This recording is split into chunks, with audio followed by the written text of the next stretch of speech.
सभी भारतवासियों को मेरा प्रणाम एंड शुभ प्रभात। भाइयों, आज मैं कुछ खास बिंदुओं पे बात करना चाहता हूँ और वो बिंदु है व्यापार जगत।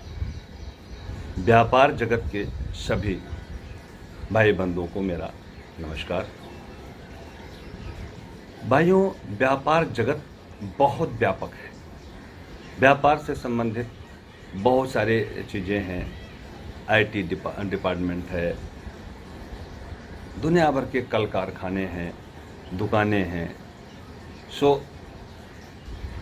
ये जो कोरोना के टाइम पे आप सभी लोगों को कष्ट हो रहा है, बट ये आपकी भी मजबूरी है कि आपको घर में बैठना पड़ा है और सरकार की मजबूरी है कि आपकी जान की रक्षा करने के लिए उन्होंने लॉकडाउन करवाया है। लेकिन ये समय अब बीत रहा है। आप सभी लोग जानते हैं कि धीरे धीरे जिस तरह से फास्ट टेस्टिंग हो रही है, बहुत हम नज़दीक पहुँचे हैं। अब हम आते हैं व्यापार पे। अगर बात किया जाए तो भाइयों, ये जो कोरोना वायरस आया, इसने हमें बहुत कुछ सिखा दिया और एक किस्म से हमारे काफ़ी भाई बंधु हैं जिन्होंने संकल्प भी ले लिया है। वो क्या सिखा दिया कि भाइयों, आप सभी लोग, हमारा देश भी स्वावलंबी बने, आत्मनिर्भर बने और हम लोग भी आत्मनिर्भर बने। आत्मनिर्भर जब भी आप बनेंगे तो आपको डर नहीं रहेगा।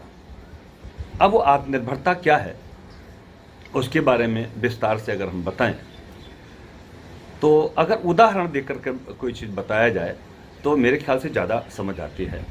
तो मैं अपना ही उदाहरण दे दूं। भाइयों, मेरा नाम केदारनाथ पांडे है। विलेज किनकी, पोस्ट सिसोदिया, जिला गोंडा, यूपी का रहने वाला हूं और बचपन से लेके 25 साल तक हमने खेती बाड़ी किया। और जैसे कहते ना, हमारे गांव में कुछ साधु संत आते थे भिक्षा मांगने के लिए, तो कहते थे कर्म गति टारे नाही टरे। जो कर्म की गति है वो बड़ी तीव्र होती है। वो जैसा विधाता ने लिख दिया है आपकी किस्मत में वैसा होता है। लेकिन अगर आप कर्म करते हैं निष्ठापूर्वक, ईमानदारी से, तो फल ज़्यादा मिलता है। तो भाइयों, मैं 6ठी क्लास से बिजनेस करता हूँ। अब आप कहेंगे 6ठी क्लास का बच्चा कैसे बिजनेस कर सकता है?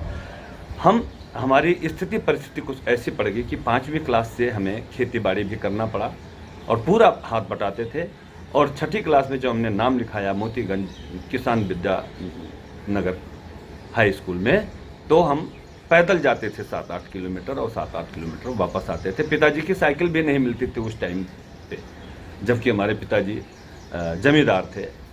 लेकिन मुझे आनंद आता था जाने और आने में, बचपना था, खूब दौड़ के जाते थे। तो वहाँ से हमने सुबह शाम, वहाँ से हम किराने का सामान लाते थे और घर पे एक छोटा सा कमरा लेकर के उसमें रैक बना करके उसमें हमने सामान रखा। सुबह शाम हम बेचा करते थे। तो उस टाइम उसको क्या कहते थे, वस्तु विनिमय। शायद अगर नहीं समझ पाए तो मैं बताता हूँ। जैसे हम किसी के घर में चावल है, चावल ले आया, उसको तौल के उसका मूल्यांकन कर लिया, उसके बदले हमने उनको रोज़ की यूज वाली सामग्री दे दी, जैसे हल्दी, मिर्चा, नमक, तंबाकू। बहुत सारे लोग तंबाकू भी खाते थे, बीड़ी भी पीते थे। तो वो सारी चीज़ें हम दे देते। किसी की बात धान है तो धान ले आया, दाल है तो दाल ले आया, जो लाते थे उसका मूल्यांकन करके हम दे देते। इस तरह से हमने बिजनेस शुरू किया। लेकिन किस्मत में और कुछ लिखा हुआ था। 45-44 साल पहले मेरे हाथ में चोट लग गई।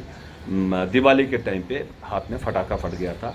तो उसका इलाज कराने के लिए बहुत प्रयास किए, लखनऊ, इधर उधर, और लास्ट में हमें बॉम्बे जाना। भाइयों, मुझे वहाँ हमारे कुछ दोस्त थे, सिर्फ जाने भर का पैसा था और वहाँ हमारे कुछ जान पहचान के दोस्त रहते थे। उन्होंने हमें आश्रय दिया, अपने खोली में रखा और हमारा एडमिट करा दिया मुझे KEM हॉस्पिटल परेल, बॉम्बे में। मेरा 6 महीने तक इलाज हुआ। मतलब हाथ का ऑपरेशन जो होना था उस समय जब आया तो खुजली हो गई कांच में, और उसका इलाज हुआ। जब तक वो ठीक नहीं होता तब तक ऑपरेशन नहीं हो सकता था। खैर, वो ऑपरेशन हुआ, हम ठीक हुए। तो हमारे एक बंधु थे, उन्होंने कहा कि भाई तुम खाली बैठे क्या करोगे, 1-1 महीने बाद जाके दिखाना होता था, 15-15 दिन पे। तो वो भाजीपाला मार्केट में काम करते थे, भाजीपाला, दादर, मुंबई। तो ये किस्मत में लिखा हुआ था। हमने वहाँ भी जैसे उन्होंने हमें कहा कि आप यहाँ खड़े हो जाया करें और हम सब्जी बेचेंगे और आप, भाई साहब एक दिन में 2 दिन में ही हम सब्जी बेचना सीख गए। तो एक बेवड़ा मिला और उसने कहा आओ पांडे जी हम आप दोनों मिलके बिजनेस करते हैं। तो एक कहानी हमने सुनी थी, और कहानियों से क्या है, उदाहरणों से हमें ज़्यादा ज्ञान मिलता है। वहाँ एक मांडरे सेठ, उस टाइम 1981 में मांडरे सेठ हुआ करते थे, उस मार्केट के बहुत बड़े व्यापारी थे। 100 ट्रक भाजी, 200 ट्रक भाजी डेली उनकी बिकती थी और बहुत सारे धंधे थे। तो उनका नाम था मांडरे सेठ। उनकी शुरुआत हुई थी 2 रुपये की कोचमीर, कोचमीर मतलब धनिया, धनिया का बिजनेस 2 रुपये से शुरू किया था और सन 81 में हजारों करोड़ में वो खेल रहे थे। तो मैंने टारगेट रखा कि कोई भी बिजनेस कहीं से शुरू किया जा सकता है। मैंने 2-3 महीने क्या 6 महीने से ऊपर वहाँ भी बिजनेस किया, और भाइयों किस्मत में ऐसा कुछ लिखा हुआ था कि हम वहाँ सेठ केदारनाथ पांडे कहलाने लगे। मेरे नाम से पूना नासिक से माल आता था, दोपहर को भी मैं बिजनेस करता था, सवेरे भी करता था। और एक गीता रेस्टोरेंट था, वहाँ सवेरे 9 बजे जा कर के सीरा पूरी और खाते थे, मज़ा आता। फिर दोपहर में उसी होटल में थाली लेता था, थाली में क्या भोजन होता था। खैर बहुत आनंद आया, शिवाजी पार्क घूमने जाते थे। अब आगे आते हैं भाइयों कि इस बिजनेस में हम कैसे आए। उसी दौरान मेरी माता जी ने मुझे शादी के लिए एक झूठा टेलीग्राम भेज के बुलवा लिया, योर मदर सीरियस कम सून। तो माँ से बढ़ के इस दुनिया में कोई नहीं है। मैं फ़ौरन भाग के घर गया तो पता चला मेरी शादी तय कर रखी थी। मैंने कहा भाई शादी हम अपने पसंद से करेंगे, आप लोगों की पसंद से शायद मैं ना करूँ। खैर लोगों ने जोर दिया कि आपके पिताजी ने शादी तय कर रखी है। वो लड़की देखने गए, मुझे लड़की नहीं पसंद आई है। मैंने मामा जी को बोल दिया कि भाई मैं लड़की मुझे नहीं पसंद है, और मैं चुपके से फिर दिल्ली भाग गया। दिल्ली में आकर के राजा आयरन फैक्ट्री में हमने चौकीदारी का काम किया।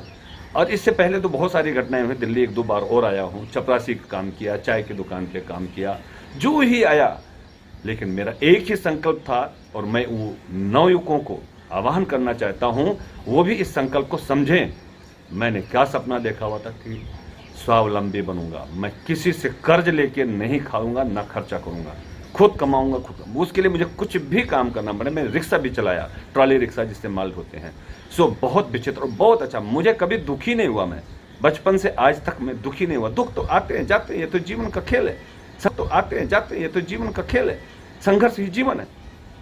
फिर भाग्य में लिखा हुआ था, राजा आयरन में मैंने फर्नीचर का काम सीखा, और काफ़ी लंबी कहानी हो जाएगी। फिर मैंने वहीं से एक मेरे भाग्य में लिखा हुआ था, रतिंदर पाल सिंह एम्पायर फर्नीचर के मालिक थे। उन्होंने मुझे कहा कि हम आपको चाहते हैं कि आप कुछ बिजनेस व्यापार करें, अगर कुर्सी बना सकते हैं तो बनाएं। हमने कहा बना सकते हैं। तो खैर भाइयों मैं इस लाइन में 1 रुपया का भी पूंजी नहीं लगाया था, वो संयोग की बात है। और हमने उन्हीं से 2000 रुपया एडवांस लेकर के फिर काम शुरू किया था। और करते करते पहले दिल्ली में थे, फिर दिल्ली से मानेसर आए 2000 में, सन 2000 में हम मानेसर आए, और आज 2020 चल रहा है।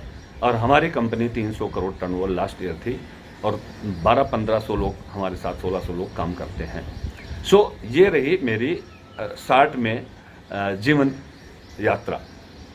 भाइयों मैं व्यापार जगत के भाइयों से एक निवेदन करना चाहता हूँ कि आप सभी लोग, ये जो कोरोना वायरस से हमें सीख मिली है स्वावलंबी बनने का, तो भाइयों मुझे अपने देश में ही वो सारी चीज़ें बनानी है जो हम लोग चाइना से इंपोर्ट करते हैं। और एक सरल रास्ता बताएं, कोई भी व्यापार, कोई भी चीज़ असंभव कुछ भी नहीं है। और जितनी भी पढ़ाई लिखाई आप कर चुके हैं, पढ़ाई लिखाई जितने अच्छा करेंगे, जितने ज्ञान प्राप्त करेंगे, उतने और अच्छा काम को कर सकेंगे। लेकिन मेरी पढ़ाई लिखाई ज़्यादा नहीं हुई थी, मैं तो बड़े मुश्किल से कई टुकड़ों में जो है BA की डिग्री हासिल किया था। डिग्री भी अभी लेने नहीं गया हूँ, वहीं पढ़ी हुई है। खैर दोस्तों मैं चाहता हूँ कि सारे हमारे व्यापारी गण, सभी लोग एकजुट हों, और एकता में बहुत ताकत होती है। हम अपने सरकार से वो सारी सुविधाएं मांगे, सारे लोग एक लाखों लोगों का साइन किया हुआ, और एकता दिखाएंगे कि हमें ऐसी जगह मुहैया कराया जाए और ऐसा धन दिया जाए। वो सारी सुविधाएं मिल सकती हैं, लेकिन जब आप एक हों। और सबसे बड़ी बात है, एकता से पहले एक सोच पैदा करें कि हमें किसी से ईर्ष्या नहीं करना है। भाइयों कई लोग हर लाइन में एक दूसरे से ईर्ष्या करते हैं। मान लिया किसी पड़ोसी का 1 मंजिल का मकान बना हुआ है तो कहते हैं ये कैसे इसका ढह जाता, ये भी झुग्गी में आता, मैं भी झुग्गी में हूँ। नहीं भाइयों, ये सोच नहीं रखना है। किसी का 1 मंजिल मकान बना हुआ है तो आप अपना 2 मंजिल बना करके उसको छोटा दिखा सकते हैं, और वो 2 मंजिल बना रहे तो आप 3 मंजिल बना। इस तरह से प्रतियोगिता करेंगे तो बहुत सुखदायी रहेगा, और वो भी बढ़ेगा, आप भी बढ़ेंगे। लेकिन ये नहीं कि उसका ऐसा नुकसान हो जाए, ऐसा बीमारी उसके परिवार में हो जाए कि वो ध्वस्त हो जाए, मैं आगे बढ़ जाऊँ, ऐसा ये सोच अच्छी नहीं होती। तो ये ऐसा होता है, बहुत सारे जगहों पे होता है, छोटे छोटे।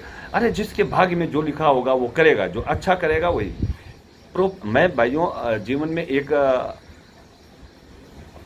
इकोनॉमिक्स हुआ करते थे, जीवन बोल रहा हूँ, इकोनॉमिक्स के एक प्रोफेसर थे जिनका नाम था प्रोफेसर रसेल।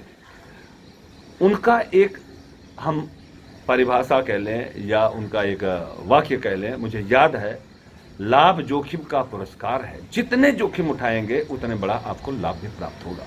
तो बिजनेस व्यापार करने के लिए जोखिम तो उठाना पड़ता है, लेकिन इसमें अनगिनत फायदे हैं। नौकरी चाकरी में एक सीमित आय भी होती है और सीमित नुकसान भी होता है, लेकिन इसमें असीमित आय भी होती है, असीमित नुकसान भी होता है। लेकिन हिम्मत अगर कर लेते हैं तो कुछ असंभव नहीं है। तो भाइयों, मैं चाहता हूं कि हमारे व्यापार जगत के फर्नीचर लाइन के, अब मैं बात करता हूं अपने फर्नीचर उत्पादन करने वाले भाइयों के बीच में आकर के निवेदन करना चाहता हूं कि हम सभी लोग एक हों और ऐसा करें कि गवर्नमेंट से हम आग्रह भी करें कि हमें एक एरिया दिया जाए जिसका फर्नीचर ब्लॉक या फर्नीचर मार्केट कहा जाए। भाइयों, आप अगर ये सोचें कि आपका फैक्ट्री चल रहा है, आपके पड़ोस में 10 फैक्ट्रियां खुल जाती हैं, फिर 100 फैक्ट्रियां खुल जाती हैं, तो फर्नीचर मार्केट कहलाएगा, उद्योग केंद्र कहलाएगा। फर्नीचर का निर्माता जब ज़्यादा लोग होंगे तो आपकी मार्केट बन जाएगी। ये कभी न सोचें, ये सोच बहुत गंदी है और इस सोच से आगे नहीं बढ़ सकते कि मैं यहाँ फैक्ट्री चला रहा हूँ, के एन पांडे की फैक्ट्री जी.के.एन के नाम से चल रही है, पड़ोस में कोई और आ जाएगा या 2-4 फैक्ट्रियाँ हो जाएंगी तो मेरा कस्टमर वो ले जाएगा। ऐसा नहीं होता, ऐसा संभव ही नहीं है। आप चाइना देखिए, किसी भी मार्केट में देखिए, हजारों दुकानें बनी हुई, हजारों फैक्ट्रियाँ एक एरिया में लगी हुई हैं, फर्नीचर की लगी हुई हैं, वो फर्नीचर एरिया ही कहलाता है। तो सबको ऊपर वाला देता है कर्म के अनुसार। जितना अच्छा कर्म करेंगे, जितना हम लगन से विश्वास से काम करेंगे, धोखाधड़ी का काम नहीं करेंगे, तो आप आगे बढ़ते जाएंगे और सुकून की जिंदगी जिएंगे। तो भाइयों, मैं इस फर्नीचर लाइन के सभी बंधुओं से निवेदन करते हैं कि आप एक संगठन बनाइए और उस संगठन में निर्विकार, अंदर कोई विकार न रखें, सभी लोग एकजुट होकर के ऐसे चीज़ों का उत्पादन खुद करें या अपने आस पड़ोस में छोटी बड़ी सारी फैक्ट्रियां लगवाइए, उनको हेल्प कीजिए और उन्हें आश्वासन दीजिए कि हम आपसे ये सामान खरीदेंगे। कोई स्पेयर पार्ट्स है, कोई भी चीज़ें जो हम चाइना से लाते हैं हमारे आसपास में बननी चाहिए, उससे किराया भाड़ा भी बचेगा। और मैं क्रेता भाइयों से निवेदन करता हूँ कि अपने देश की चीज़ अगर आप खरीदेंगे, जो आप कमाएंगे वो टैक्स देंगे, देश चलेगा, और आप गर्व से कहेंगे कि हम स्वदेशी सामान इस्तेमाल करते हैं और स्वदेशी बनाते हैं, स्वदेशी बेचते हैं। तो भाइयों, अगर सोच लिया जाए तो ये बहुत बड़ी बात है, लेकिन इसके लिए थोड़ा कष्ट जरूर होगा। आप थोड़ा उनको मदद करें, उनका उत्साह बढ़ाएं और उनके फैक्ट्री लगाने में जो भी बाधाएं आए उसके एक यूनिटी, एक हमारे चाणक्य ये IMT मानेसर एसोसिएशन के अभी नए अध्यक्ष हुए हैं श्री पवन यादव जी, बहुत काबिल व्यक्ति हैं, बहुत काबिल व्यक्ति हैं, और वो हर किसी की हेल्प करते हैं और हर डिपार्टमेंट में अपना वर्चस्व बनाए हुए हैं, हमारी बात पहुंचाते हैं। तो ऐसे ही लोग संगठन बना करके अपनी बात गवर्नमेंट तक पहुंचाएं, गवर्नमेंट से हेल्प लें और स्वावलंबी बने, इस देश का नाम ऊंचा करें। 1,80,000 रुपये, 1,80,000 करोड़ का बिजनेस है फर्नीचर का, जो चाइना से 40% के आसपास खरीदा जा रहा है। स्पेयर पार्ट, दुनिया भर की चीज़ें स्वयं अपने भारत में बताएं तो कामों की सीमा नहीं रहेगी। इतना काम होगा आपके पास जो पिछले 20 सालों में नहीं किया होगा, ये आने वाले 10 सालों में आप कहीं आगे चले जाएंगे और पूरा संसार में आपका डंका बज जाएगा। बाकी मैं बताऊं तो बहुत सारी कंट्रियां चाइना से नाराज हैं, जो भारत की तरफ उन्मुख हो चुके हैं, भारत में इन्वेस्ट करना चाहते हैं, भारत में इंडस्ट्री लगाना चाहते हैं। तो फर्नीचर का व्यापार बहुत अच्छा फलेगा फूलेगा। भाइयों, मैं ज़्यादा लंबा अपना बात न करके अपने वाणी को विश्राम देना चाहता हूँ। जय श्री राम। सभी सुखी रहें, स्वस्थ रहें।